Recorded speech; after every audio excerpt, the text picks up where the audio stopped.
C'est une discipline qui en met plein la vue. Le cheerleading, sport inclassable venu tout droit des États-Unis, mélange gym, danse et acrobatie. Plusieurs groupes réalisent des figures, des stunts dans le jargon cheer. Pyramides, sauts, passages au sol, tout est parfaitement synchronisé et vertigineux. C'est un des sports les plus dangereux de ce qui peut exister.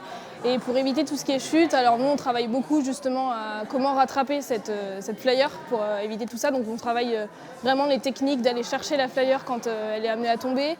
Et on est assez strict sur le fait que une flyer ne pose jamais un morceau de son corps sur le sol. Les flyers, ce sont les voltigeurs de l'équipe, comme Laure qui pratique depuis 4 ans. C'est pas facile de se repérer en l'air. Franchement, il faut se faire des repères. À force de répéter les éléments, on finit par savoir à quel moment on doit tourner, à quel moment on doit regarder. Il y a une prise de risque, mais on est toujours assuré. On sait qu'en dessous, on nous rattrape et il faut faire confiance. Mais moi, c'est ça qui me plaît, c'est l'adrénaline. Ok, donc on va chercher la flyer vraiment dans les airs. Limite, vous sautez pour aller la chercher et amortir ici. Dans chaque groupe, chacun a donc un rôle bien défini. Sabrina et Baz, l'un des 2 porteurs du dessous. Cham, lui, est au poste de back. C'est un peu la colonne vertébrale du groupe.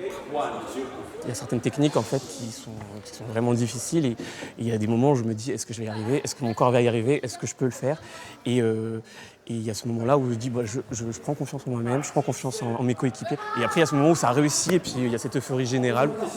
Dès que ça tient, ça monte, c'est tout de suite, c'est hyper satisfaisant.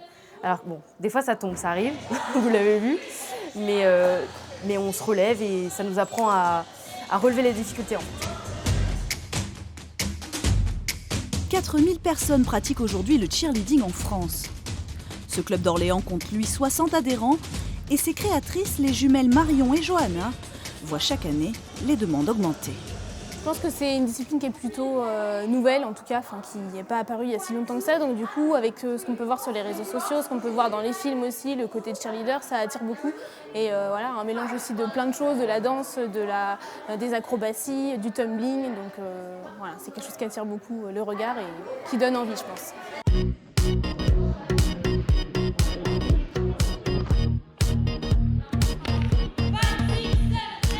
Mais n'allez pas croire que le cheerleading n'est qu'une animation de bord de terrain pour supporters de foot américain.